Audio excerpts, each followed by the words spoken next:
Hey, we're flying through this week here. Looking forward to the weekend. We got a long weekend, yeah. We got some plans to visit some friends over the Memorial Day weekend. What are you doing? Are you hanging around? Or? Yeah, pretty much. Yeah. Mike, what about you? I'm going camping. All right. Yes. Good stuff. Where you headed? I think up in Payson, thereabouts. I'm not too familiar with the territory, so. So you grab that? We just go and find a spot and pitch a tent and do it. You just kind of find some woods that you don't know where you are and sort of set up camp. There's a safe way to go. That's a good idea. Well, the other guy that we're going with knows where we are. He's the expert. Yeah. So what do you got, like one of those ratty old tents? Those old ones you just grab and... Actually, we have one of those 2-room tents that have a screened-in porch. Excuse me? That's the second room. What? A 2-room tent? A 2-room tent, yeah. It's got rooms sectioned off? Yeah. And a porch? Yeah, yeah. That's your tent? Yeah. And that's what you call camping? Well, yeah. I'm sensing some disgust. We did a little bit of camping when I was a youngster. Oh, no. Let me tell you about what a tent should be, mister. All right? Okay.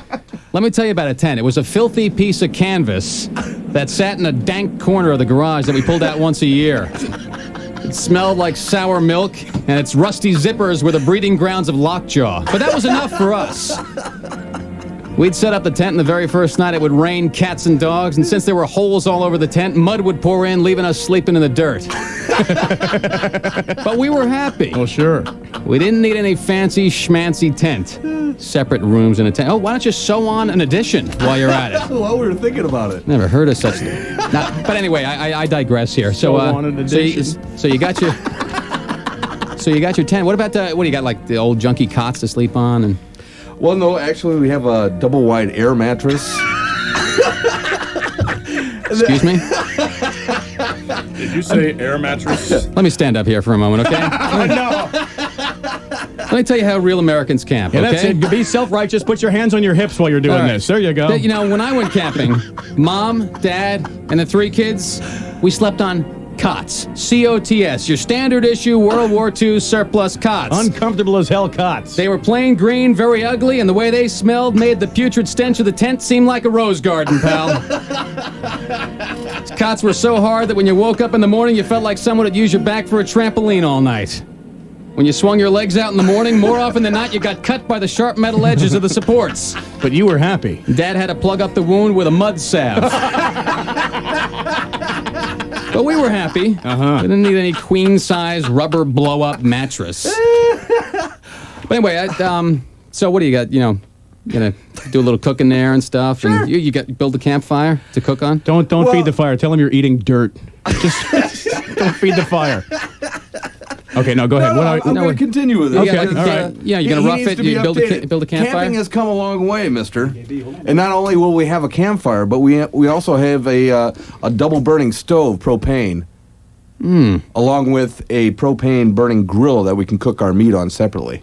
Oh, a separate grill for meat. Is that what you have? My, you're really roughing it, aren't you? Let me tell you something about the way we did it. When I camped as a youngster with the family, we didn't have or need a double burner stove or a separate propane grill for meat. We cooked our food over a campfire that took 2.5 hours to start with a magnifying glass and a few twigs because all the matches had gotten soaked in the tent. Dinner, we didn't have meat. Dinner consisted of fish, which we had caught that afternoon with our bare hands in the stream, which was about 3 miles down the road from our campsite.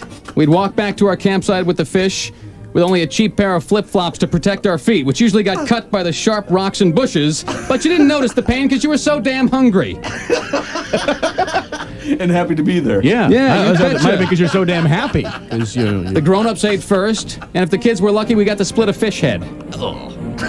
But we were happy because we were together, and we were roughing it out in the woods. Just don't ask me what I'm taking for food. Oh, no. I won't get into that. No. But just let me, as a friend here, just let me tell you to just have a little bit of light at the campsite. You'll need that. You got something to light the campsite with, right? Oh, yeah, we got one of the lanterns.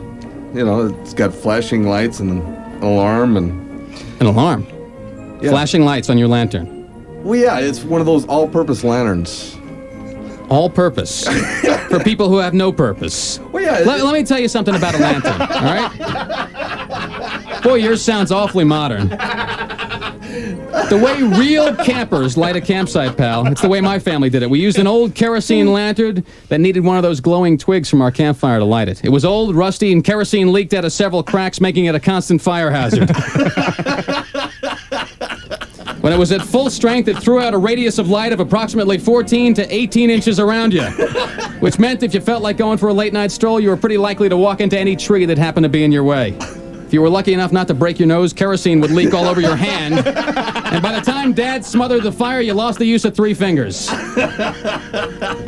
But we were happy. We were together. That's right. Yeah. We didn't need a newfangled portable lantern light with an alarm at our campsite. Boy, you're really roughing it, Mike. Let me give you some advice, okay? Okay. Stay home, lay on the couch, watch TV, use the remote. You'll be doing just the same amount of roughing it without the wear and tear on the car. Yeah, but see, there's more bugs in his apartment, so it's, you know. You've been there. I have. But you going camping, huh? Yeah, I'm going camping. All right, Camping. Would you like to go? Yeah, it sounds like fun. 7:58 here at KDKB.